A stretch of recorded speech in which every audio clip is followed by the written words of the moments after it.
Pessoal, estamos aqui para falar do lançamento do livro da pastora Glauci Ramos, um livro transformador, que foi feito a partir de uma história real para impactar e transformar vidas, porque muito se fala, né? Nós somos conectados pelas histórias, a gente se conecta com pessoas através das suas histórias, o que você carrega, e a Glauci está trazendo hoje justamente uma das suas histórias mais marcantes de vida. Então, Glauci, conta aí um pouquinho pra gente, se apresenta, quem é a Glauci, como surgiu esse livro, conta pra gente. Olá, pessoal, é um prazer estar aqui e poder compartilhar um pouquinho da minha história. O livro Além da Dor, ele nasceu num momento de superação na minha vida, por isso o nome do livro é Além da Dor, Aprendendo a Superar. E dia após dia eu tenho aprendido a superar. O livro vem de uma história sobre a minha mãe com câncer, dentro de um processo muito doloroso. Minha mãe passou 5 anos e 9 meses com essa doença, que é o mal desse século, né? E dentro dessa história que foi vivida real, eu tive muitos altos e baixos. E dentro desses altos e baixos, foi necessário eu passar por todos eles para que o livro pudesse ser gerado. Uhum. No ano de 2018, a minha mãe foi diagnosticada com câncer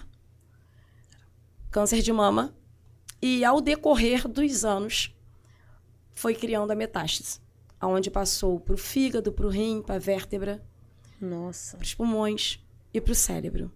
Então, o Além da Dor, ele veio como um ponto crucial para a minha vida, porque através desse livro eu posso falar não somente da dor, mas do principal, que é aprender a superar.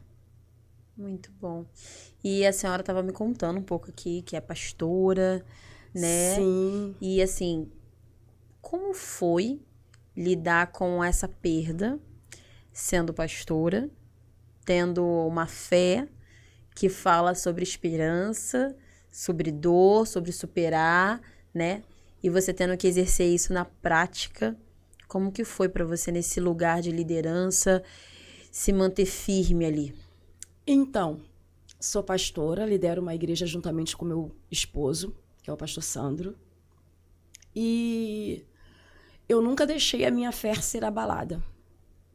Porque dentro desse processo, desde quando nós começamos o processo, porque o processo ele é assim, ele tem início, ele tem meio e tem fim. Só que nós nunca vamos saber quando é o fim. O fim é determinado por Deus. E naquele momento, quando nós iniciamos o tratamento, a busca pelo socorro, primeiro que eu sempre coloquei que o meu socorro vem do Senhor. Não só eu, como a minha mãe. Porque a minha mãe, ela era uma diaconisa e, acima de tudo, a minha intercessora. Então, a fé que eu tenho hoje, eu aprendi com ela. Ela me inspirou a essa fé. Se hoje eu sou uma pastora, é porque um dia ela orou por mim. E eu tenho me tornado em quem eu estou me tornando por conta da perseverança dela. Então, não foi fácil, porque se eu disser que é fácil, não é. Foi bem doloroso, foi difícil. Tinha momentos que a vontade era entrar para a caverna e ficar ali bem quietinho, bem quietinha, né? Mas eu não podia, porque não era só sobre mim e sobre a doença que estava na minha mãe. Tinha pessoas ao meu redor que também precisavam de mim. Então, lidar com essa situação não foi fácil, porque algumas pessoas rotulam a liderança, o pastor, como Mulher Maravilha, como super-homem. Mas nós não somos isso. Nós somos humanos. O que nós temos de diferente é a presença. Então, com a presença, nos faz nos sentir que, ainda que esteja tudo muito difícil e aos nossos olhos pareça impossível, no livro de Lucas, capítulo 1, versículo 37, vai dizer que para Deus nada é impossível. Então, eu sempre acreditei que se o Senhor tivesse comigo, seria muito mais fácil de conduzir a situação. Entendi. E Deus sempre presente ali. Tudo bem que hoje você tá nessa fase de alguém que superou, ressignificou essa dor, mas e durante o processo? Quem era a Glaucia durante o processo? Então, antes de dizer quem era a Glaucia antes do processo, eu vou falar sobre superar. Se eu disser que eu superei, eu estou mentindo. O livro ele vai dizer, além da dor, aprendendo a superar. Eu estou na fase de aprendizado.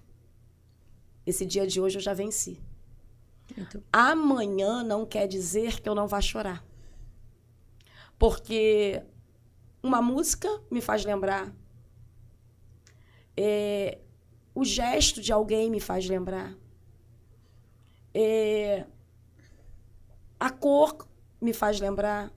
Tudo me faz lembrar. Então, isso não quer dizer que eu tenha superado. Eu estou aprendendo. E o livro é para falar exatamente disso. Ajudar as pessoas também a chegar a esse nível de pensamento. Que não é assim, pega teu choro, coloca dentro da bolsa e acabou. Deixa que os mortos enterrem teus mortos, como diz a Bíblia. Mas e as lembranças, as coisas boas que ficaram? Porque quando a gente lembra também, quando a gente bate aquela saudade, a gente lembra das coisas boas, as lágrimas também escorrem pelo nosso rosto. Isso não quer dizer que eu estou triste. Isso quer dizer que eu estou com saudade. Então, eu ainda não aprendi a superar, eu estou aprendendo. E quem era a Glaucia? Quem era a Glaucia antes da partida da minha mãe ou antes da doença? Acho que teve alguns estágios aí, né? Sim, antes da doença. Porque eu sou pastora, mas eu também sou guia de turismo, trabalho com viagens. Então, o fantástico para mim sempre foi elaborar roteiros. Eu viajava não somente, vamos supor, de carro, no avião ou no ônibus. Eu viajava nos pensamentos, nas imagens, na internet, buscando roteiro, formando roteiro, até mesmo para levar alegria para pessoas, porque eu nunca formo um roteiro para mim. Eu formo um roteiro para os meus clientes, para os meus amigos, para os meus passageiros. Então, dentro desses roteiros, isso sempre me trouxe alegria e ela sempre estava carregada dessa alegria junto comigo. Porque em todas as viagens e todos os passeios, ela estava junto comigo. Em todos os lugares, todas as igrejas que eu ia ministrar, a minha mãe, ela estava comigo. Então, ela não era só minha mãe, não era só minha intercessora, ela era minha companheira. Não só de viagens, mas também de ministrações. Então, nós tínhamos uma sintonia, nós éramos super ligadas uma à outra. E quando veio a doença, que minha mãe sempre foi muito cuidadosa, minha mãe sempre se cuidou. Todos os anos minha mãe fazia mamografia, todos os anos. Setembro era a data de aniversário dela, o mês de aniversário. Então, todos os meses de setembro, ela já procurava a clínica da família, encaminhava ali para aquele posto do Recreio, a Rio Imagem, ali ela fazia aquela mamografia, bem, sempre centrada na saúde, sempre acompanhada. E uma certa vez, ela era aposentada, mas ainda trabalhava, ela sentiu um incômodo na axila, né, embaixo do braço, e ela falou para mim, eu vou hoje procurar uma ginecologista, porque a consulta dela acompanha uma outra, então eu vou ver o que é isso. Isso 2 meses depois que ela tinha feito a mamografia. De 2 a 3 meses depois. Então, quando ela fez a ultrassonografia, nós tivemos um choque, porque quando minha mãe chegou, ela estava desolada. E eu falei, o que foi, mãe? E ela falou, tem 99% de chance de eu estar com câncer. A ginecologista que fez a minha ultra e acompanhou, ela viu e falou que é 99%. Que é muito difícil dela se enganar. Como já estava no horário avançado, no outro dia eu procurei a médica dela, na clínica da família. E a médica, quando viu aquela ultra, ela olhou para mim e ela falou assim, olha, você como filha, eu vou te dar um conselho. Não corre atrás, corre na frente, porque o câncer da tua mãe já está avançado. Então, naquele momento, eu até vou dar uma dica para vocês que estão me ouvindo. Quando fizer uma mamografia, não fique só na mamografia.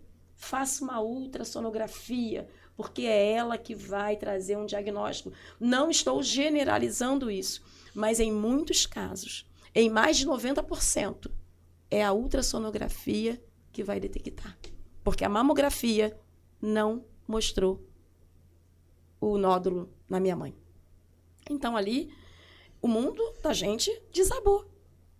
Minha mãe sempre foi vaidosa, sempre foi autoestima, sempre foi aquela que levantava pessoas. Ela sempre foi, depois de Deus, o nosso porto seguro. E, de repente, a gente vê o nosso porto seguro desmoronando. Então, automaticamente, eu também quase desmoronei. Mas segurei nas mãos dela e falei, mãe, nós vamos junto até o fim. O Deus que nós servimos, ele vai nos sustentar.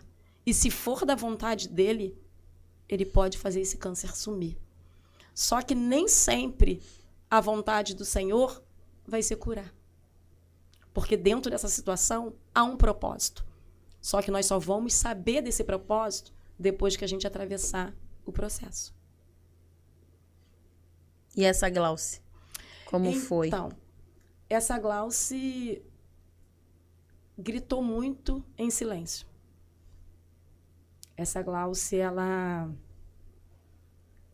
muitas das vezes segurou as lágrimas, engoliu o choro, para que pudesse transparecer que estava tudo bem.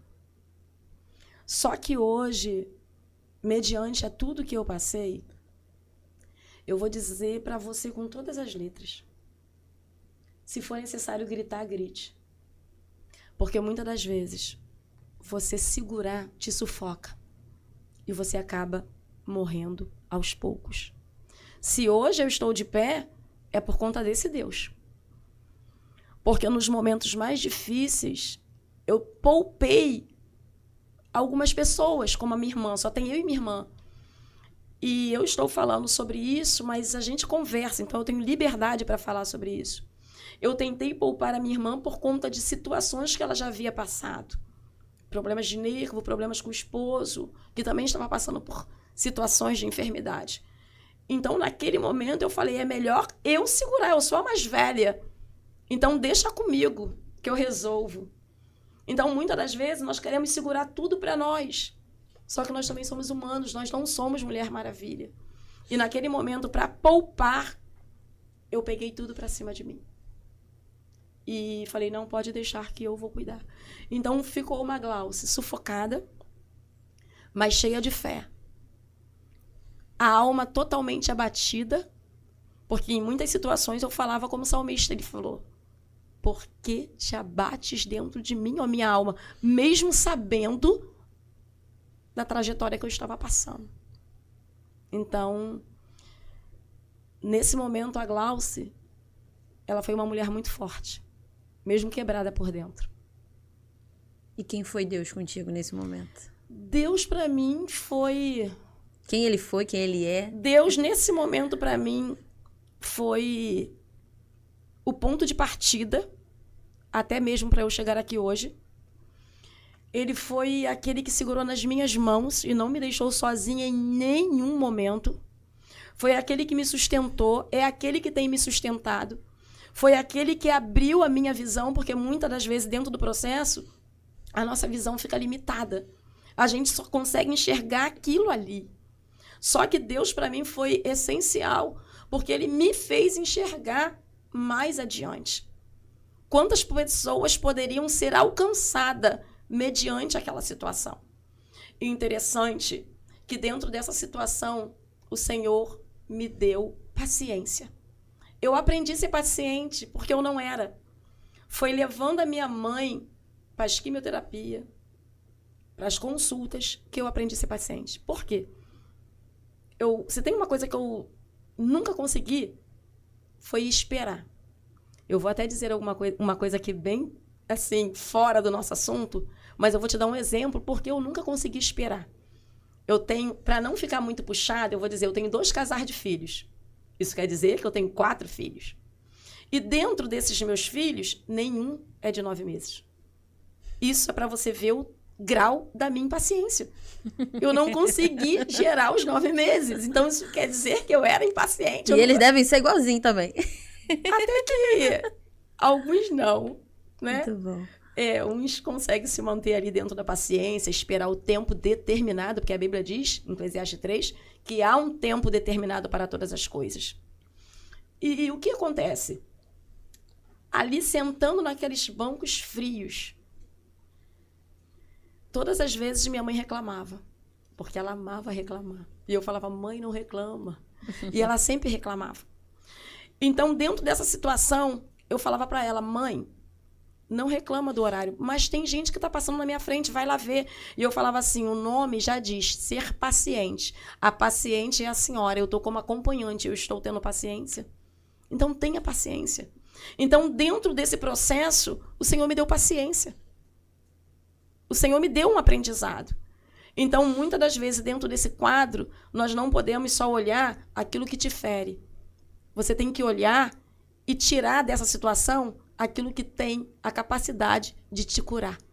Então, dentro dessa situação de enfermidade, eu também me senti curada em algumas situações. Então, para mim, foi doloroso, mas eu tirei muitas experiências. Sim. Muitas experiências. E assim, Glaucia, muitas pessoas, elas não conhecem a Deus, sabe? E às vezes a gente fala assim, Deus foi assim pra mim, foi Deus que me sustentou, mas assim, como é que encontra esse Deus pra alguém que nunca ouviu falar? Ou pra alguém que só ouviu falar, mas nunca experimentou, e que às vezes tá nesse momento passando o que você passou? Como que ela pode acessar esse Deus, muitas das vezes, sem ir numa igreja? Porque às vezes as pessoas estão magoadas com a igreja. Sim. E aí, como que essa pessoa, no seu processo de dor, onde talvez ela não tenha muita esperança em Deus por não entender quem é o nosso Deus, como que você buscou esse Deus? Você abria a Bíblia e falava com ele? Você fez jejum? Quais são, assim, que instrumentos você usou na prática para conseguir acessar essa paz, essa força que excede todo entendimento da circunstância? Então, vou responder de duas formas. Para aquele que não conhece Deus, porque tem aquele que conhece a Deus por ter intimidade, por ter provado do amor de Deus, e tem aquele que só conhece por ouvir falar. Esse realmente não conhece, né? Então, aquele que conhece só por ouvir falar, ouve os feitos que o Senhor fez. Porque fez na vida de fulana, porque ressuscitou Lázaro, porque fez o coxo andar. E aí vai chegar aquele momento da dor que vai falar, e na minha vida, como vai ser? O processo te aproxima de Deus. O processo te aproxima. O salmista, no Salmo 121, ele vai dizer assim, eleva os meus olhos para o monte. E de onde me virá o socorro? Só que dentro desse verso, ele vai dizer, o meu socorro vem do Senhor, que fez o céu e a terra. Porque tem coisas que ninguém vai poder fazer a não ser Deus. É claro que dentro de uma enfermidade dessa, o Senhor deixou os médicos para cuidar. E você vai ter que passar pelo médico. Só que o nosso Deus, ele tem capacidade de usar a mão do médico. Porque até o médico, ele reconhece muitas das vezes que dele mesmo já não pode mais nada. Mas se o Senhor quiser, ele cura. Então, o processo aproxima pessoas de Deus. Eu não vou te dizer que esse processo me aproximou mais de Deus, porque eu já era cristã, eu sabia do poder e da autoridade do Senhor. Isso me fez acreditar ainda mais no Senhor. Só que, em algumas situações, ficou difícil lidar. Por quê? Agora mesmo vindo para cá, eu falei de um louvor. Tem um louvor que vai dizer assim, passa lá em casa, cura minha família. E quantas das vezes eu louvei minha mãe estando em casa, em cima de uma cama, sem se mover. Porque chegou um período que ela só movia os olhos. E eu lá no culto, porque eu não deixei de adorar. Tem situações que paralisa o crente. E eu não deixei essa situação me paralisar. Foi aí que eu tirei força da onde eu nem sabia que tinha para continuar adorando. E quando adorava esse hino, passa lá em casa, cura minha família, eu pedi ao Senhor, vai lá, Senhor, vai lá em casa, cura minha mãe. Só que a gente precisa entender, era a vontade dele? Era a vontade dele a cura?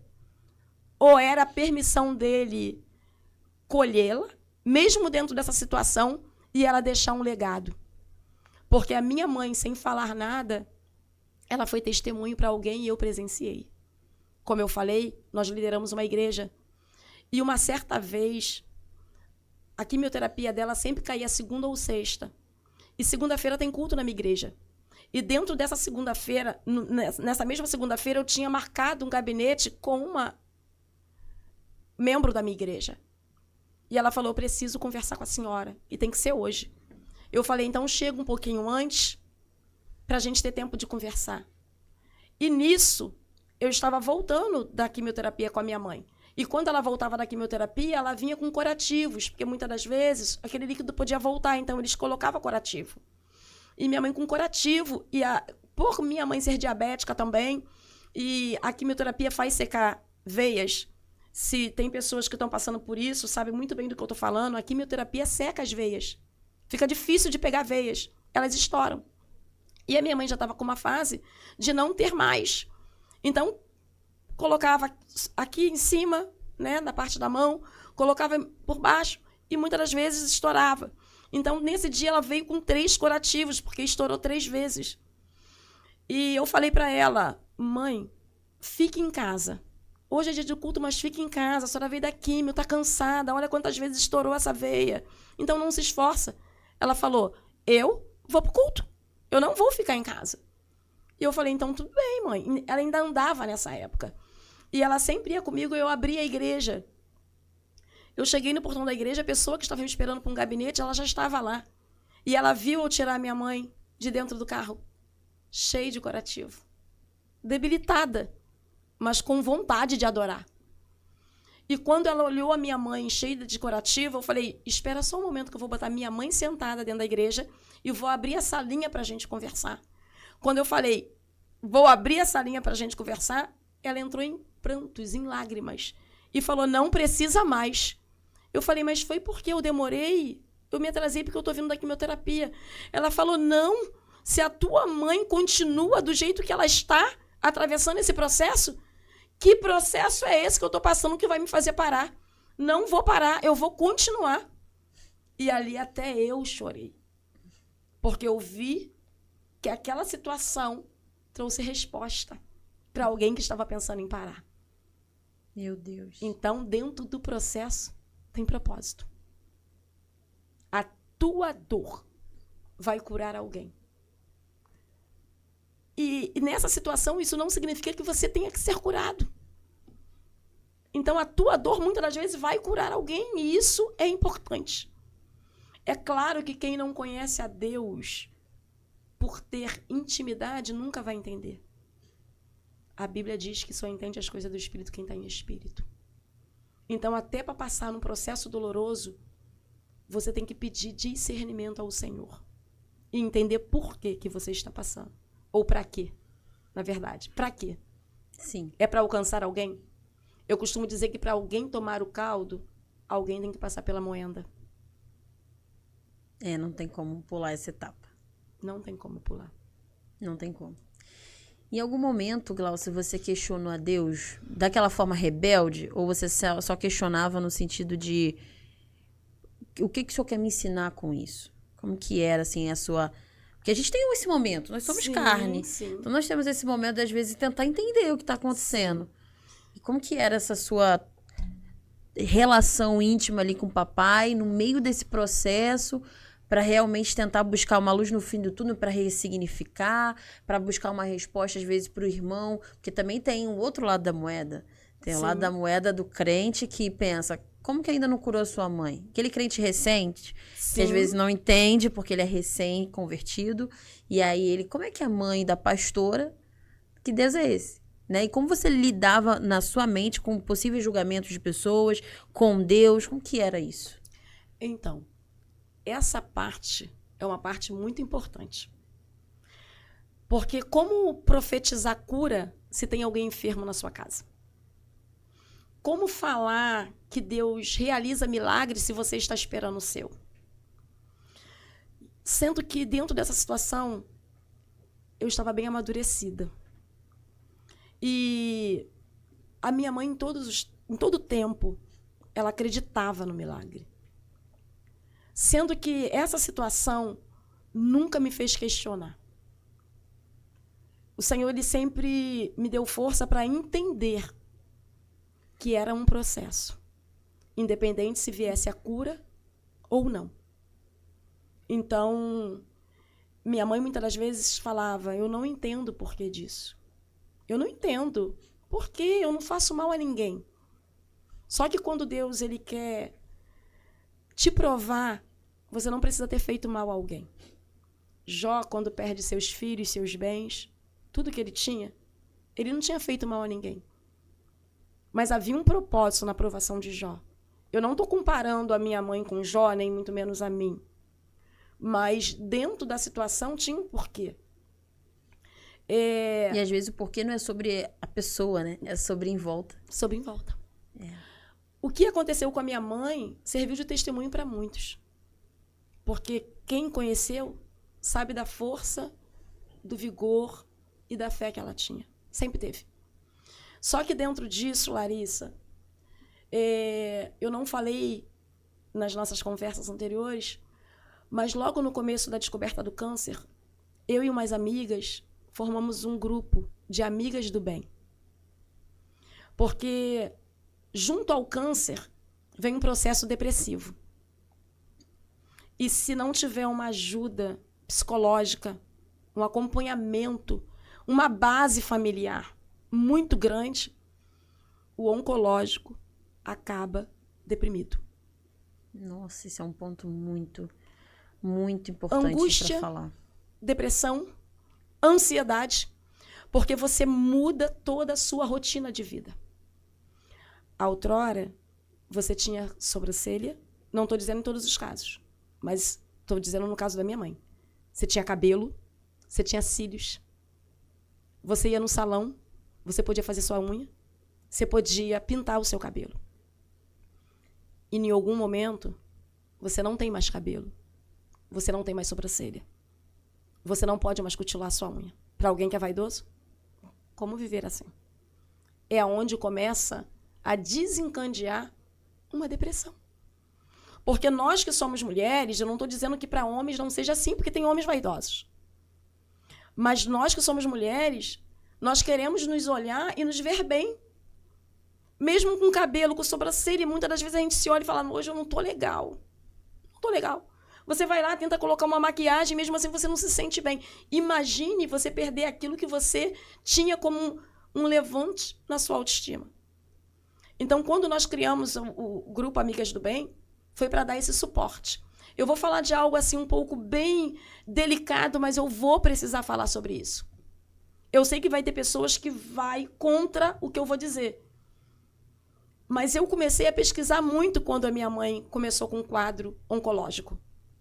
E eu comecei a pesquisar, a estudar, a tentar entender para ajudar ela. Eu tinha uma pessoa oncológica na minha casa. E eu sempre falei para minha mãe, mãe, o câncer se alimenta de tristeza, de amargura, de mágoas. E quando nós criamos esse grupo Amigas do Bem, nós vimos que ali naquele ciclo, a maioria das mulheres tinha sido maltratada pelos esposos, abandonada pelos esposos. Tinha tido uma vida conjugal conturbada. E quando nós criamos esse grupo, foi para dar apoio. Porque o que o oncológico precisa é de amor, é de alegria. E eu sempre falava, mãe, o que alimenta o câncer é a tristeza, é mágoa, é angústia. E o que mata o câncer é alegria, é sorrisos, é paisagens. Tanto que quando a minha mãe estava com a imunidade muito baixa, que chegou um tempo que ela nunca ficou internada, a não ser para fazer uma cirurgia, para tirar um nódulo do fígado. E quando ela partiu, porque ela nunca ficou internada. Mas num decorrer do tempo, num determinado tempo, minha mãe ficou com a imunidade muito baixa e deu herpes. Caramba. As costas foi tomada de herpes. E quanto mais dava, mais ela coçava e aquilo abria. E eu tive que correr com a minha mãe, porque ela não podia nem encostar. Eu corri com a minha mãe para o hospital, para emergência. Minha mãe se tratava no Mário Cruyff, na Penha, e eu não tenho o que reclamar. Ali eu criei amigos. Um suporte tremendo que eu tive ali, das enfermeiras, do médico.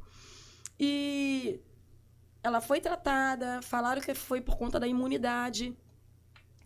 E dali por diante, isso aí foi com 1 ano e meio da minha mãe com câncer. Quando eu soube da imunidade baixa e eles me explicaram um pouquinho, eu comecei a pegar minha mãe quando ela estava triste, cabisbaixo. Eu sou cristã e eu sei que muitos vão me criticar, mas eu não me importo com isso. Porque só sabe da dor quem passa pelo processo. E minha mãe mesmo sendo cristã, e eu também sendo cristã, ela gostava daquelas músicas antigas. Músicas internacionais antigas. Tipo, Good Time. O que eu fazia para alegrar a minha mãe? Eu colocava no meu rádio, no meu carro. Pegava minha mãe, colocava ela no carro. Vamos para Grumari. No percorrer do caminho, eu já vi o semblante dela mudado. Ela ouvia certas músicas e falava assim, aumenta um pouco. Aumenta um pouco essa música, é linda. Era a música de quando ela era jovem, moça ainda. De um tempo que trazia para ela boas recordações. E por que não proporcionar esses momentos? Ah, mas Deus não foi capaz de proporcionar essa alegria? Sim. Mas será que ele censurou ela por ouvir? Será que ele me censuraria por proporcionar esse momento para ela? Então, eu colocava ali, eu via que o semblante mudava. Porque saí com ela apática, pálida. E no percorrer do caminho, quando ela começava a ver aquela paisagem, ouvir aquela música, eu via as bochechas ficarem rosadas. Eu vi os olhos voltar um brilho. E aquilo para mim era gratificante. E eu começava, mãe, tá vendo que coisa linda? Olha o céu como tá lindo. Vamos chegar lá, vamos molhar esse pé na água, porque ela não podia pegar muito sol, mas pelo menos um pouquinho molhar os pés na água. E quando ela voltava para casa, ela tinha até esquecido de como ela tinha chegado naquele cenário. Então, algumas atitudes mudam o cenário de dor. Eu não pude proporcionar a cura, mas eu pude proporcionar momentos de alívio para ela, e isso me traz uma gratidão enorme. Isso me traz um alívio na minha alma. Muitas das vezes, quando eu estava levando ela, o grito de socorro estava estourando aqui dentro do meu peito. A vontade de chorar tremenda. Mas eu não podia deixar aquele cenário nublado, em preto e branco, ou cinzento. Eu tinha que colorir. Sim. Então, para fazer alguém sorrir, muitas das vezes eu tinha que chorar internamente. Entende? E depois que sua mãe partiu, o Papai do Céu recolheu ela, você teve o seu momento de luto? Você tirou esse tempo para você? Então, antes de passar para essa parte, eu vou te falar uma outra parte que não vou dizer que me feriu, mas que veio assim em dose dupla. Não feriu mais do que eu já estava. Com 1 ano da minha mãe com câncer, a irmã dela mais nova, minha tia, eu descobri o câncer nela. Caramba, Glauce. Eu descobri. Eu tenho certeza que ela não vai se importar, porque o livro fala sobre isso. O livro fala dela também. E a minha tia, para mim, sempre foi um suporte.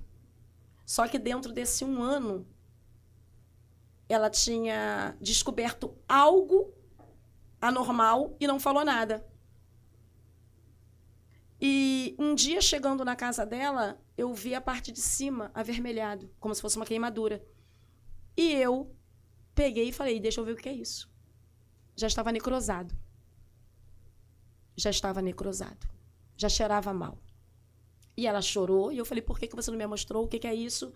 E na mesma hora, eu já tinha um suporte, porque pessoas já cuidavam da minha mãe. Na mesma hora, eu liguei para a agente de saúde e falei, olha, minha tia está passando pelo processo, eu vou filmar e vou te mostrar.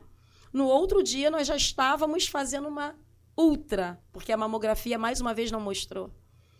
E quando ela fez a ultra, logo teve o pedido de biópsia. Ali na ultra já foi diagnosticado, mas a biópsia que ia designar qual o tipo do câncer, qual é o tratamento. E quando ela fez a biópsia, que teve que tirar um pedaço, aquilo se espalhou mais ainda. E nisso, ela teve que tirar a mama. Então eu levava a minha mãe e a minha tia dentro do meu carro. Minha prima trabalha e ela falava, como que eu vou sair do emprego para cuidar dela? E mais uma vez, eu falei, não saia. Eu dou conta. Eu dou conta. E você teve rede de apoio ou você sempre foi o apoio de todo mundo, Glauce? Nesse período, eu fui o apoio de todo mundo. Eu não tive rede de apoio. Não que a minha irmã não tivesse presente. Eu tentei poupar a minha irmã por conta da situação que ela passava. Mas o apoio dela era em outras formas. Até porque minha mãe, nessa época, ainda andava. E ali, eu comecei a entrar numa depressão.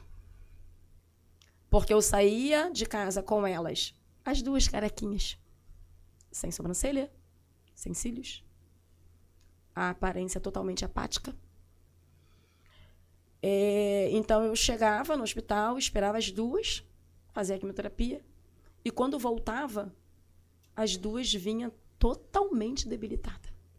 Muitas das vezes eu segurava uma e a outra estava tombando do outro lado. E aí eu encostava uma na mureta e pegava a outra. E botava as duas dentro do carro e vinha. Pela Avenida Brasil, o trânsito tenso. E aí uma apagava atrás e a minha mãe do meu lado. E eu olhava pelo espelho e eu via aquele cenário. Era um cenário que eu não desejo para ninguém. E elas estavam dormindo de tão cansada, porque a gente saía de madrugada, e elas roncando de cansaço por conta da reação do medicamento, porque é muito forte a quimioterapia. E as lágrimas só rolavam no meu rosto.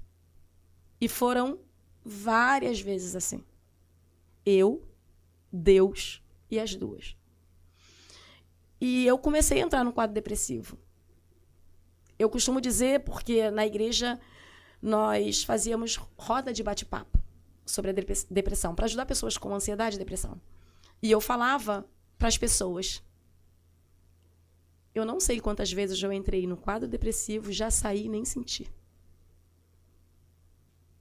O que eu estou falando não é cientificamente comprovado, mas eu estou falando do que eu vivi. E naquele momento que eu vi aquela situação que estava me adoecendo de verdade, porque eu não só cuidava da minha mãe e da minha tia, tinha um rebanho que eu precisava dar conta. Tinha a minha casa, meu esposo, os meus filhos, que eu precisava dar conta. Então, quando eu me deparei diante dessa situação, já não era mais um grito de socorro. Já era uma alma desesperada. E só quem poderia me socorrer era o Senhor, mas ninguém. E nessa situação, eu liguei para minha irmã e pedi para ela ir na minha casa. E falei, minha irmã, agora chegou a hora da gente dividir, porque tá pesado. E em nenhum momento ela falou, mas eu não falei para você segurar sozinha. Em nenhum momento ela me entendeu super bem. E foi quando nós revezamos. Uma vez você, uma vez eu. Uma vez você, uma vez eu. E quando você estava revisando com a sua irmã, em algum momento você sentiu culpa? Por talvez... Às vezes a gente não quer também dividir o peso. Eu sei porque eu tenho uma mãe que é assim, e ela se sobrecarrega sempre. Aí a gente vê ela sobrecarregada, mas parece que quando você tira dela o peso, parece que ela fica pior. Porque ela não sabe lidar com isso. É ela que tem que ser a pessoa que está cuidando ali. Sim. E como que foi para você também se permitir ser cuidada, ter esse alívio, dividir um pouco essa situação toda com a sua irmã? Então, é um pouco parecido com a sua mãe. Não foi um alívio. Você deve ficar preocupada. Meu Deus, como é que tá lá? Vi uma preocupação. Até porque a minha mãe sempre falava assim para mim. Ela me chamava de Gal. Gal, vai comigo você, eu gosto que você converse com o médico. Igual minha avó com a minha mãe. Então, assim, isso me quebrava. Minha mãe é enfermeira, então minha avó, ela sempre quer que a minha mãe vá. Então, assim, isso me quebrava de uma certa forma. Eu tinha que estar. Só que eu conversei com ela, eu falei, mãe, tá me fazendo mal. Eu não tô aguentando. Então, eu preciso desse suporte. E ali, algumas das vezes, ia nós duas, até o fato de ir dirigindo, porque o percurso também cansava. Cansava fisicamente, cansava mentalmente. Então, o que acontece? Chegou ao fato da gente ter que dividir e depois foi um pouco mais sobrecarregado. Por quê? A casa da minha mãe, do lado da minha casa. A minha irmã mora num bairro diferente. Quando o câncer foi pro cérebro, a minha mãe parou de andar. Caía muito. Não parou totalmente de andar, mas caía, não tinha mais firmeza. Eu encontrei minha mãe diversas vezes caída, no quintal ou dentro de casa. E ali me acendeu um alerta, ela não pode mais ficar sozinha. De início, eu e a minha irmã juntamos para pagar uma pessoa para acompanhar ela durante o dia, porque eu tinha os meus afazeres e minha irmã morava longe. Só que eu sei como é o jeito da minha mãe. Ela sempre gostou de fazer as coisas dela, ela nunca gostou que alguém fizesse. Minha mãe sempre foi muito perfeccionista. E chegou um momento que minha mãe começou a usar fralda. E quando minha mãe começou a usar fralda, eu chamei a minha irmã e falei, agora não tem como ninguém cuidar. Agora é a nossa vez. Então não tem como. Vamos fazer assim. Eu fico 3 dias e você fica 3 dias. E assim foi. Só que depois pesou. Porque além dela usar fralda, ela não se movia mais. E aí o que aconteceu? 1 semana comigo, 1 semana com a minha irmã, na casa dela. Nós não tiramos a minha mãe de dentro de casa. Isso que eu ia falar, porque ia ser muito cansativo dentro da casa dela. Então nós compramos cadeira de banho, fizemos uma arrecadação. Compramos. A primeira cadeira ela já tinha, de roda normal. Mas depois ela não conseguia sustentar o pescoço. Então teve que ser aquela cadeira adaptada, que se formava até praticamente numa maca. Era com essa cadeira que a gente levava ela para quimioterapia. E ela continuou fazendo quimioterapia? Continuou. Caramba. Continuou. Só que chegou numa fase aonde o médico falou assim, olha, ele me chamou e falou, tua mãe vai começar o tratamento paliativo. E ali, tratamento paliativo. Ok. Eu entendi, vamos continuar. Eu não me toquei como seria esse tratamento paliativo. E ela já não tinha mais movimentos.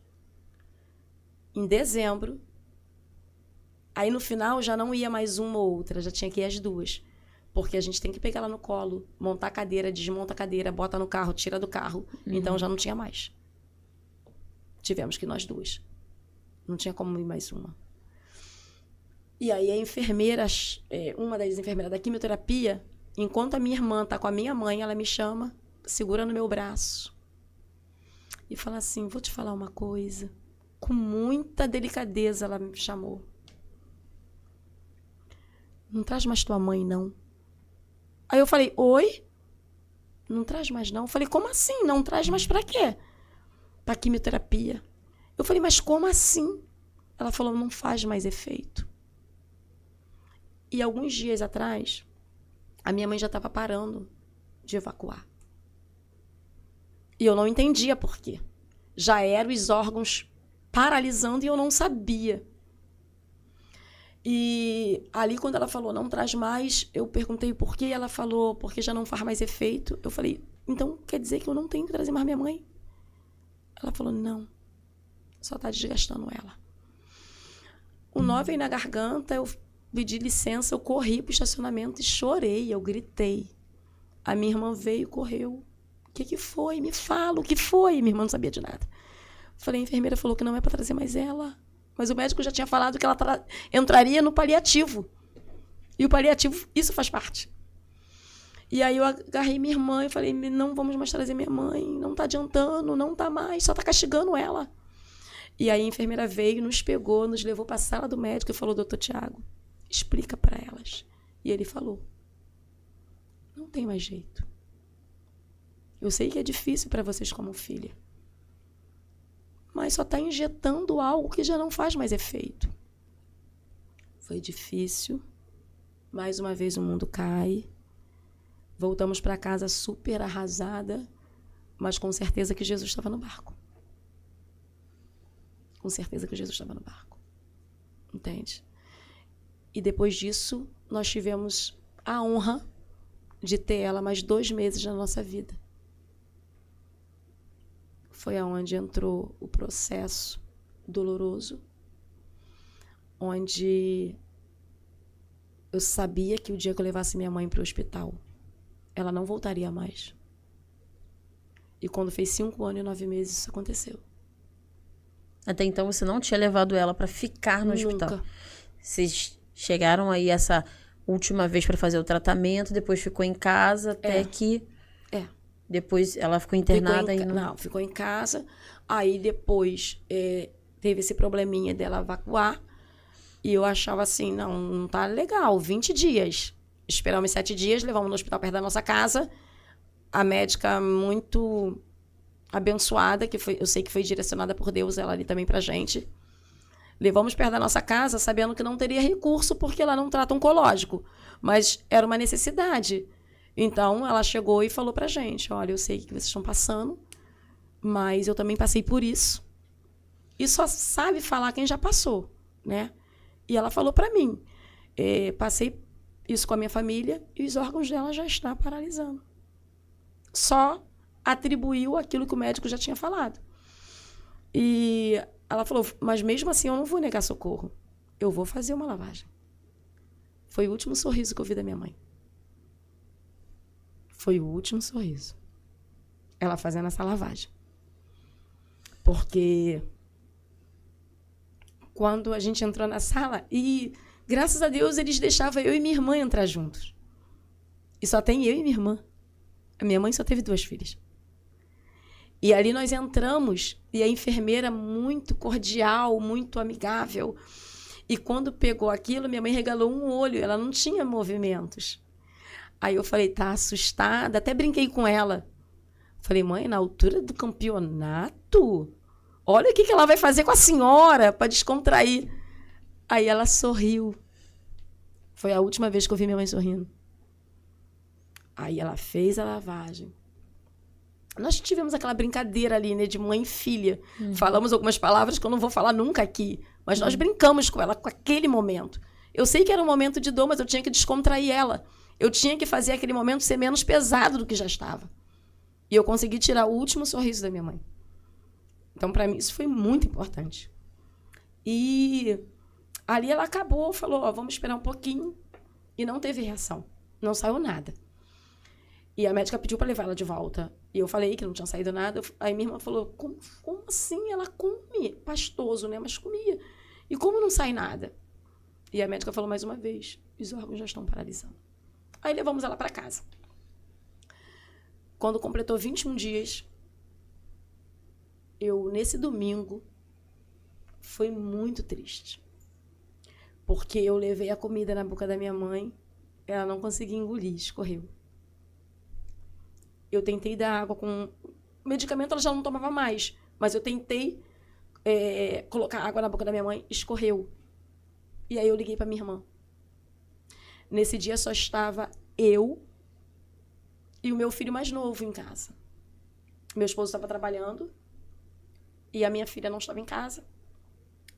O mais velho estava trabalhando. E eu liguei para minha irmã e falei, Gleice, minha mãe não está mais reagindo nada.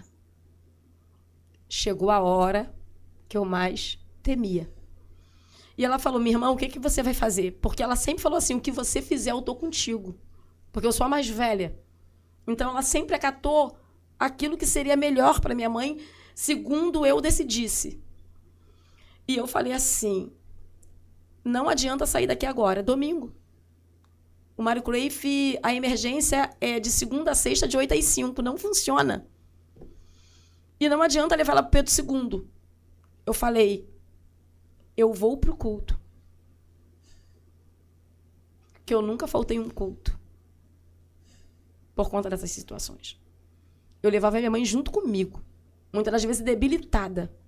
Na cadeira de roda. Quantas das vezes na porta da igreja, eu sozinha, com Deus, tirava a cadeira, montava a cadeira, pegava ela no braço. Como? Só Deus que me dava força. Pegava ela e colocava sentada.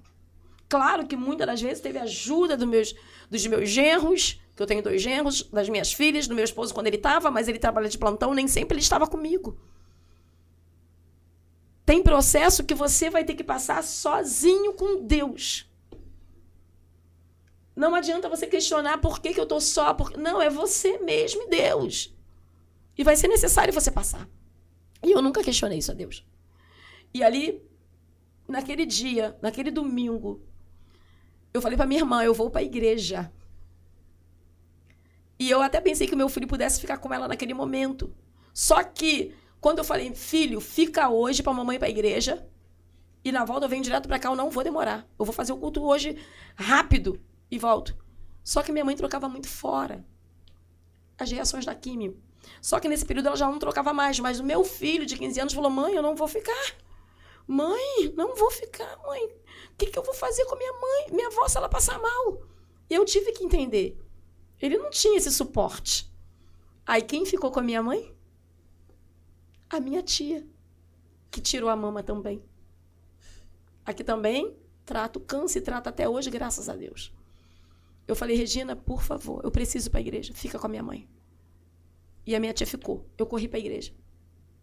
Na volta, fiz todo o procedimento que eu tinha que fazer com ela, porque era... a gente tinha esses procedimentos que a gente tinha que fazer com ela. Já não tomava mais banho, por conta que não tinha como levar, ela não se firmava mais. Então, a gente fazia o banho dela ali, né? Uhum. A higiene, tanto por mais que ela não evacuasse, mas a gente fazia a higiene normal, até para não dar escárie. Uhum. Eu fiz o procedimento, tinha que virar ela de 2 em 2 horas. Tomei banho, troquei de roupa, deitei do lado dela. E foi a noite mais terrível de toda a minha vida. Eu não preguei os olhos. A todo tempo eu segurava minha mãe, eu botava o dedo no nariz, eu botava a mão para sentir.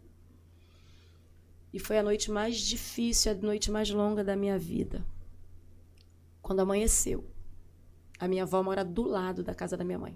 Do lado da nossa casa.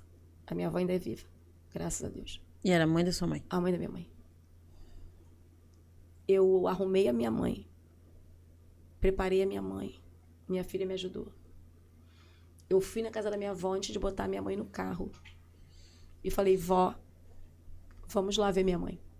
O Senhor falou para mim, chame a sua avó e peça para ela abençoar a sua mãe. Só que foi difícil, porque nisso o Senhor falou, chame a sua avó, peça para ela abençoar, porque ela não volta mais. E como que eu falo isso para minha mãe, para minha avó? Ela é uma senhora de 87 anos. Eu fui lá, peguei a minha avó. Vó, vamos ali comigo? Que foi? Porque eles já esperavam uma notícia. Já viviam sobre o que foi. Eu falei, vó, eu vou levar minha mãe para o hospital. Eu não queria falar, porque se eu falasse, eu ia chorar. E o Senhor está mandando, vó, a senhora abençoar. Abençoa minha mãe. Porque ela não volta mais. Você falou assim. E a sua avó? Respirou fundo. A lágrima correu.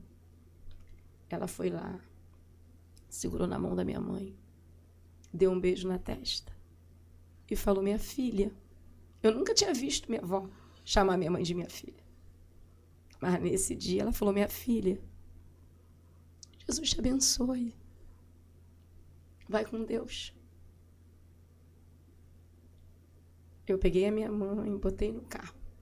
E a minha irmã ia me esperar num determinado ponto, na Avenida Brasil. Quando eu entrei no carro e levava a minha mãe nesse percurso que eu estava sozinha, eu olhava para ela e falava assim, meu Deus, eu estou levando minha mãe para a morte. Como assim? Porque eu já sabia que ela ia e não voltava mais. E saber que era a minha última viagem, se tem uma coisa que minha mãe sempre amou, foi andar de carro comigo. Sempre. Ela falava assim, não deixa ninguém te passar, não, passa eles. Vai embora, não dá mole não, passa. Ela sempre gostou de andar comigo. E naquele momento eu não podia fazer isso. Eu queria demorar a chegar naquele hospital. E eu olhava para ela, eu só vi o olho dela parado por algumas vezes. Eu falei, meu Deus, será que ela se foi aqui? E chegou até onde minha irmã estava, minha irmã entrou calada. Nós nunca fizemos uma viagem calada. Minha irmã foi sem dar uma palavra. Ela não deu uma palavra, nem eu. Eu só olhava ela pelo espelho. Ela me olhava e eu olhava ela. Quando nós chegamos lá, eu já tinha avisado pelo WhatsApp que a gente estava chegando, as enfermeiras já estavam nos esperando. E ali fizeram todo o procedimento, elas saíram da ala de quimioterapia, vieram para a sala, para a área de internação e falaram, nós vamos ajudar vocês no que vocês precisarem. E elas seguraram na nossa mão, isso foi muito importante. Ter pessoas que, mesmo sendo estranha, foi muito mais do que alguém da própria família, foi muito mais do que um amigo. Foram pessoas direcionadas por Deus. E ali, quando eu vi a minha mãe estava internada e a minha irmã queria ficar, porque na segunda eu tinha culto. Ela falou, vai embora, porque você tem uma igreja para cuidar. Eu fico. Eu falei, hoje não. Hoje não. Hoje eu fico. Hoje eu não vou para o culto. Ela falou, minha irmã, mas você vai para o culto, amanhã você volta. Eu falei para minha mãe que eu estaria junto com ela até o fim. Então não vai ser agora que eu vou deixar. E nos colocaram, né, numa enfermaria. Minha irmã me entendeu, porque ela falou, o que você decidir está decidido. E isso valeu até o fim. Minha irmã voltou para casa e eu fiquei. E naquele período que eu fiquei, eu ainda não tinha caído na real. Por mais que eu sabia. Tem coisas que você sabe e não quer aceitar. O médico de plantão nos internou. E junto à minha mãe tinha 3 leitos. Quando deu por volta de 17 horas, antes disso, a cama da frente, algumas pessoas vinham, choravam, ajoelhavam, oravam, segurava na mão, falava, não acredito que isso está acontecendo, Senhor, por quê? E eu fiquei olhando aquilo. Eu tenho fotos que eu fotografei para mostrar à minha irmã, pessoas ajoelhavam e clamavam, Senhor, não permite, não faça isso. E eu pensando assim, gente, só está assustando mais a paciente. Eu pensando dentro de mim, né? E quando todos começaram a sair, ficou só o neto, eu me aproximei, eu fui lá. Eu coloquei a mão sobre ela e falei para ela assim, como está a senhora? Bem baixinho. Eu falei, eu vou falar para a senhora o que eu falo para minha mãe. O câncer pode ter acometido a carne, mas a sua alma é livre. A sua alma é livre. E ela sorriu para mim. E eu cantei um pedacinho de um louvor para ela e ela começou a cantar junto. E depois que eu cantei com ela, louvei com ela, eu falei assim para ela, onde é o câncer? Que quando eu tinha oportunidade eu sempre perguntava. E aí ela tentou falar, aí não conseguiu, eu falei pro neto, onde é ela? Ele falou, não sei. Ela falou assim, no ovário. Aí eu falei, olha, o mesmo Deus que tem sustentado a minha mãe, com câncer na mama, no pulmão, na vértebra, no fígado, no rim, no cérebro, é o mesmo que tem sustentado a senhora. E ali, abençoei e voltei pro meu lugar. Passou 15 minutos.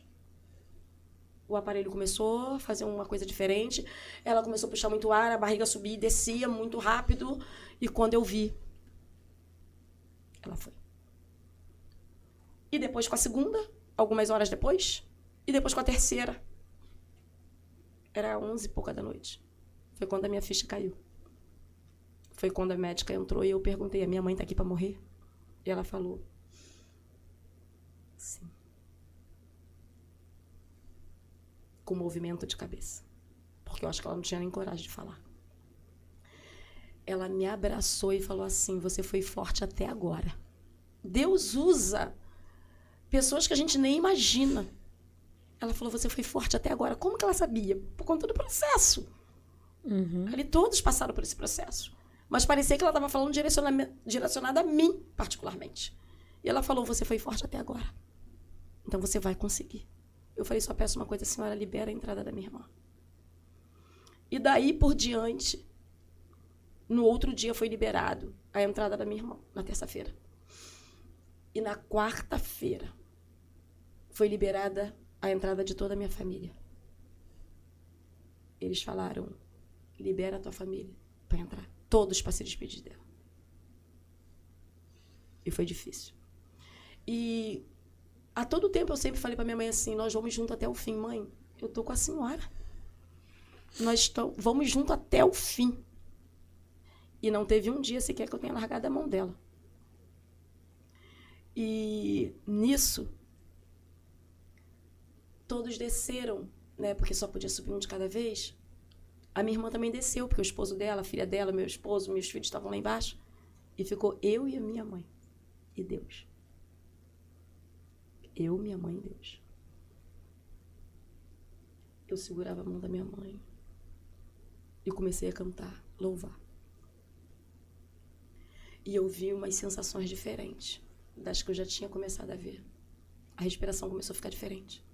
E eu peguei meu celular e comecei a falar, Gleice, vem agora, sobe agora. Só que no percurso que minha irmã estava subindo, minha filha, se não me engano, estava descendo e a minha irmã subindo. Foi a hora que ela estava assim, ó. É a foto que eu tenho na capa do meu Facebook. Ela partiu. Só deu tempo de falar, mãe, vá em paz. A senhora foi o maior exemplo de superação da minha vida. Vá em paz. E ali ela partiu. E você me perguntou sobre o luto. Como é eu viver esse luto? O luto, para mim, é uma coisa que eu nunca imaginei. É uma dor que eu nunca imaginei. Não tem como conjecturar a dor do luto. Até porque cada um sente de uma forma. Eu sei a forma que eu sinto pelo processo que nós passamos. Tem pessoas que passam pelo luto com mais intensidade, outras mais amena. Outros, não vou dizer mais entendido de que voltou para os braços do Senhor e lá está bem. Sim, a gente sabe para onde foi, mas a saudade que fica, castiga, machuca. Então, menos de 10 dias da minha mãe falecida, eu tive um grito de socorro. E eu precisei ir. E quando eu cheguei nessa casa, a jovem sempre estava na minha igreja, e eu não podia dizer que não, mesmo sofrendo, mesmo com o coração quebradinho. E eu cheguei para orar, né? E quando eu entro naquele cenário, eu vejo uma senhora apática, totalmente sem cor. Eu não sabia nem o nome. E eu falei, vamos orar. E começamos a orar, eu e mais 2 irmãs da minha igreja. Começamos a orar. E mais uma vez o Senhor falou assim para mim, fala para ela que a enfermidade pode ter acometido a carne, mas a alma dela é livre. Eu falei, Senhor, mas o Senhor mandava falar isso para minha mãe que estava com câncer, eu não sei nem o que ela tem, não sei nem se ela está doente. E o Senhor falava assim, fala o que eu te mando. E eu falei, Senhora, é notório que a senhora está passando por um processo de enfermidade. Pela sua fisionomia, eu não sei o que é, não preciso saber. Mas o que eu falava para minha mãe, Deus manda eu dizer para a senhora. A enfermidade pode ter acometido a sua carne, mas a sua alma é livre. Ela levantou a mão e falou, glória a Deus, eu creio nisso. Eu acredito. Aí a filha falou, ela é diaconisa. Eu falei, graças a Deus. Então, minha irmã passa por esse processo dando glória. Para onde nós vamos, não tem dor, não tem choro. E ali oramos, aquela coisa toda, louvamos, nos despedimos. Antes disso, eu perguntei, me perdoa lhe perguntar, que eu não sabia seu nome. Qual o seu nome? Aí eu acho que foi para mim, Elizabeth, nome da minha mãe. Eu falei, meu Deus. Eu falei, o nome da minha mãe. E nos despedimos e saímos. Quando eu cheguei no portão, a filha foi com uma ultrassonografia ou ressonância, não lembro qual era o exame. Eu falei assim, vou falar o nome dela porque isso não é segredo e eu sei que ela não vai ficar chateada comigo. Eu falei, Mila, o que a sua mãe tem?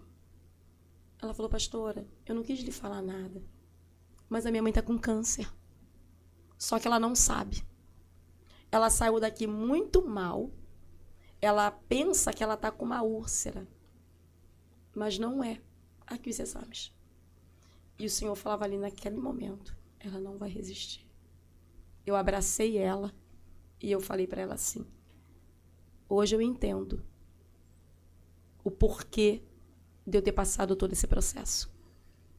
Falei, conte com as minhas orações. Conte com o meu ombro. Eu vou continuar orando pela tua mãe. Uma semana depois, a mãe dela partiu.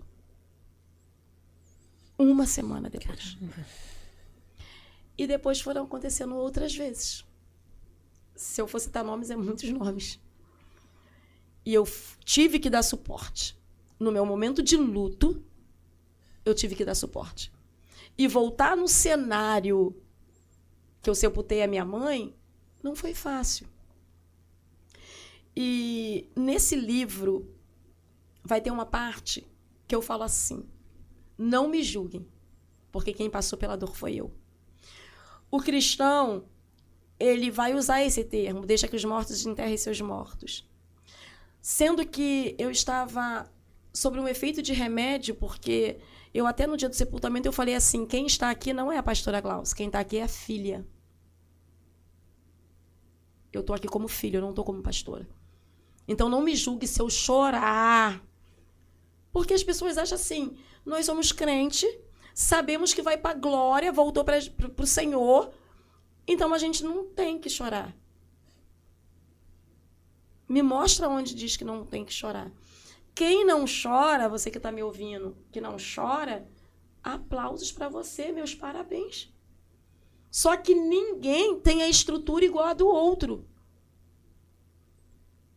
E quem chora muito é porque tem remorso. Nenhum. Eu tenho uma sensação de dever cumprido.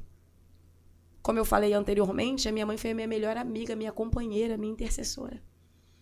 Então, eu só retribuí tudo que um dia ela representou para mim. E saber que eu não ia ter mais ela carnalmente comigo, me fazia sofrer demais. E eu não tenho vergonha de dizer. Meu esposo, ele tá me ouvindo e tá aqui bem de pertinho de mim. Ele sabe o que eu falei para ele depois que eu sepultei a minha mãe. Eu falei para ele assim, meu filho, eu te amo, mas eu amava minha mãe muito mais. Isso está acabando comigo. O meu amor pela minha mãe era incondicional. Eu falei para ele.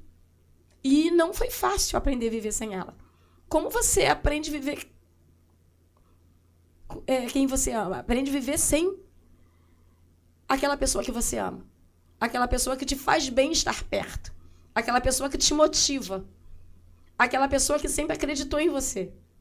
Aquela pessoa que, mesmo que todos virassem as costas, ela estaria ali, segurando nas tuas mãos. Como aprender a viver sem uma pessoa dessa? Sem uma pessoa que o mundo todo podia te julgar, mas ela sempre tinha um colo para te oferecer. E eu tive que enfrentar essa dor. E enfrento ela até hoje.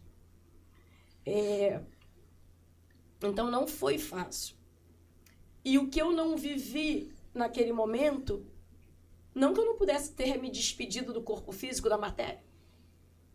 Eu estava totalmente, porque me deram calmante, eu tenho pressão alta, então me acalmaram. Foi relativamente aquele sossega-leão. Então eu não estava sendo dona da minha razão. Eu não sabia nem aonde minha mãe tinha sido sepultada. E eu precisei voltar lá. É onde eu digo que alguns cristãos vai dizer, deixa que os seus mortos enterrem seus mortos. E não pode, não tem que voltar lá. Lá só tem os restos mortais. Sim, foi o último lugar que eu deixei a minha mãe.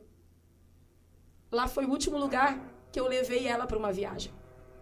Então, eu tive necessidade de voltar lá um dia. Eu olhei para aquela pedra com o nomezinho dela, com a data de nascimento, com a data da partida, e falei, mãe, que falta a senhora me faz. Eu tive que fazer isso. Eu tive que romper isso dentro de mim. E eu falei, que falta a senhora me faz? Eu sei que a senhora não está ouvindo. E falei, Senhor, me perdoa, porque ela não está me ouvindo. Mas eu precisava dizer isso. Que falta, que vontade de dar um abraço. E essa vontade vem todos os dias da minha vida. Não foi só naquele momento que eu precisei voltar lá. E eu declarei isso para ela. Ué, mas por que não declarava em vida? Quantas vezes declarei? Quantas vezes eu cantei para ela? Eu tenho tanto para lhe falar. Quantas vezes eu cantei? Quantas vezes eu declarei como é grande o meu amor por você? E naquele momento eu precisei voltar. Naquele momento eu precisei entender que eu estava vivendo um luto. E a partir daquele momento eu tive que respirar fundo. Porque às vezes a gente se sente tão sufocado diante da situação que a gente não consegue respirar. E tudo que a gente precisa muitas das vezes é respirar. Só respirar. Respirar. E a partir daquele momento eu respirei fundo. Tomei ar para recomeçar. O recomeço não é difícil, mas também não é tão fácil quanto parece. Porque eu tive que recomeçar faltando alguém importante na minha vida. Tem noção do que é isso? O recomeçar faltando alguém que você ama. E ali eu tive que entender o porquê daquele processo. Porque eu precisava viver um propósito. E qual era esse propósito? Abraçar, estender as mãos para aquelas pessoas que estavam passando pela mesma dor que eu. Então, através de ajudar pessoas a ser curadas, a minha cura vem chegando. A superação vem chegando a cada dia. O processo de superação, ele é lento. Ele não é assim de um estalar de dedo, de uma hora para outra. E dentro disso tudo, eu tenho aprendido a superar além da dor. Que forte, Glauce. Que forte. E eu falo muito assim que a gente precisa ser crente na prática, né? Desse jeito. Como você falar de força se você nunca precisou usá-la? Não é verdade? É verdade. Eu costumo dizer que o lugar mais difícil de você se colocar é no lugar do outro. É no lugar do outro. E realmente, eu ouvi isso da nossa pastora. Se você conhece a pastora Mel e o pastor Fabiano, eles são, assim, uma bênção nas nossas vidas. Um beijo pra vocês. E eles falam muito que o crente precisa ter as suas marcas, né? Ainda mais a liderança. E que eles passam muitas coisas que, por exemplo, ela perdeu 4 filhos. Então, eu pude ver domingo passado ela dando um consolo para uma mãe que perdeu um filho. Essa mãe perdeu o filho tinha 42 anos. E a mãe estava muito mal ali, óbvio. E ela falando, eu perdi 4, mas é o mesmo Deus, Ele me sustenta. E eu vi a pessoa dando uma resposta assim para ela, como quem diz, mas pastora, o meu viveu 42 anos. Como se para ela fosse muito mais difícil, porque ela conviveu. E a pastora deu uma palavra tão sábia para ela. Que bom, né? Ela aproveitou que você teve 42 anos com ele. Eu tive 9 meses dela na minha barriga. Não viu a cor dos olhos, não viu a cor da pele, não viu a fisionomia. E aí ela ficou assim. E eu senti que ela conseguiu ter gratidão naquele momento, que era uma coisa que eu acho que ela não conseguia sentir há muito tempo. Sim. Então, realmente, o ser humano em si passa por muitos processos, mas eu vejo muito a liderança, sabe, do corpo, da igreja, passa por uns processos, às vezes, diferentes, assim, para que o rebanho possa É a história de aprender resiliência, e né? crer e ver com os próprios olhos o que é ser Cristo. Sim. Porque falar na palavra é uma coisa, viver é outra. A teoria é fácil. Caramba. Gerar testemunho dói. E eu tenho certeza que a senhora se tornou uma pastora muito melhor depois disso. Muito. Melhorei muito. Muito. Eu comecei a ter uma visão diferente dentro de algumas situações. Bem diferente. Posso dizer até que eu me tornei mais acolhedora. Porque eu tinha uma resistência. Uma resistência muito grande. E depois desse processo, eu me tornei mais acolhedora. E isso me faz bem. Mais paciente, mais acolhedora. Isso. Eu tinha um certo bloqueio. Esse bloqueio foi quebrado. Amém. Então, foi muito necessário eu ter passado. Entende? Então, eu costumo dizer que só entende de lágrimas quem já chorou. É só verdade. entende de dor quem já foi ferido. Então, para você ter experiência para contar, você vai ter que passar pela prova de fogo. Né? E foi muito importante tudo isso na minha vida. Hoje, aos 48 anos, eu posso dizer que a minha visão é diferente.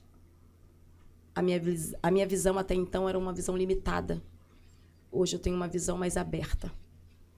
E também digo que isso também, num certo período, me fez ficar um pouco mais fria.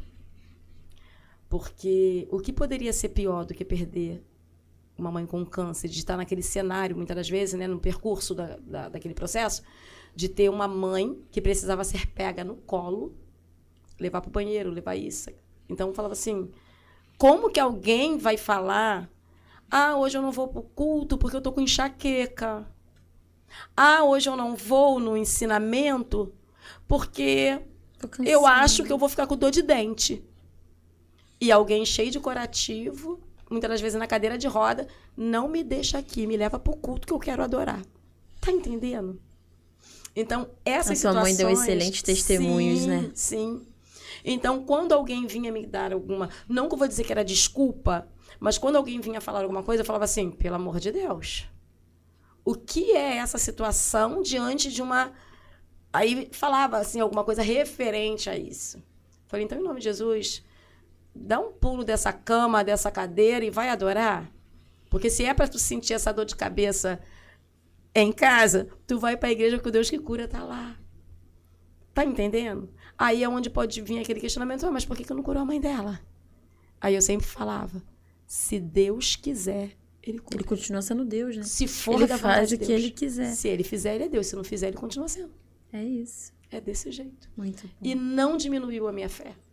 Pelo contrário, só me aproximou mais de Deus. Eu acho que isso é o mais importante. Muito bom. E uma última mensagem que você deixaria passando aí, que esse vídeo vai repercutir, muitas pessoas de diferentes lugares, diferentes países vão ver. E qual é a mensagem principal assim, que você deixa para essas pessoas? Então, uma mensagem muito importante que eu vou deixar para vocês. Tudo que eu relatei, o que aconteceu com a minha mãe, não quer dizer que vai acontecer com um oncológico que está me ouvindo agora. Essa é a história da Elizabeth. O diagnóstico que ela teve, a resposta médica que ela teve, não quer dizer que seja a resposta que você vai ter. O Deus que resgatou a minha mãe, fez ela voltar para casa, é o Deus que pode te curar. Então, a minha principal mensagem, através de tudo que nós falamos aqui, é para essa força, ânimo, fé.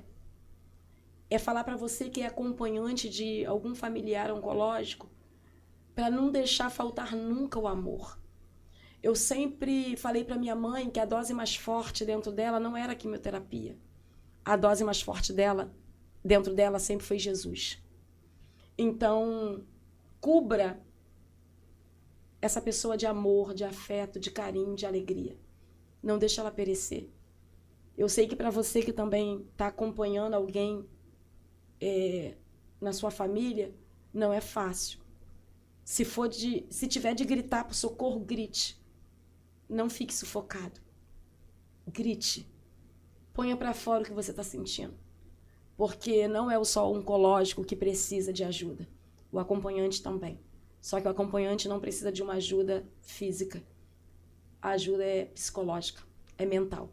Então não deixe o teu psicológico adoecer. E eu te desejo tudo de melhor. E o mesmo Deus que me deu paz, me deu graça e me deu suporte para ir adiante, é o mesmo Deus que também vai te dar esse suporte. E você vai avançar a cada dia, em nome de Jesus. Amém. É essa a mensagem que eu tenho para deixar. Amém, Glaucia. Obrigada. Obrigada por compartilhar isso conosco, por ser tão forte. Porque eu sei que toda vez que fala sobre isso, a gente traz a memória, a gente sente a dor. Sim. E eu sei que não é fácil, mas é muito importante que você continue falando de quem foi a Elizabeth. Essa mulher que me inspirou, que te inspira a sua casa. Sim. E vai inspirar muitas outras mulheres, outras famílias, outras pessoas que estão passando por isso. Sim. Então, fale, porque Fala ela cura. deixou um legado. Falar cura. É isso. Falar ajuda a superar. E esse momento também faz parte da superação. Faz. Obrigada. Eu que agradeço. Gente, essa foi a história da paciente Elizabeth, da mulher Elizabeth, da mãe Elizabeth, da cristã Elizabeth, que deixou esse legado e que a filha dela, Glaucia, ressignificou e está se colocando disponível para compartilhar um momento delicado que ela e a família dela passaram, mas com a visão de força para edificar a sua vida. Com uma visão de esperança, com uma visão de um Deus que vai cuidar de você em todo o tempo. Porque às vezes a gente só olha para nossa casa, para nossa família, e acha que só a gente passa esses problemas. É verdade. E a gente às vezes precisa ouvir uma história de alguém que passou algo mais difícil do que a gente, uma história de superação, para transformar a nossa vida, para transformar a nossa casa. Então, muito obrigada, Glaucia. Muito obrigada, porque serviu muito para mim. Que bom. Quantas vezes eu me sinto sufocada por coisa tão pequena. Eu me senti tão constrangida. E é sobre isso. Isso me curou. Amém. Porque eu me sinto, às vezes, tão... Ai, como cuidar do casamento, como cuidar de empreender. Eu nem tenho filho ainda. E, às vezes, eu me sinto tão sobrecarregada na minha vida.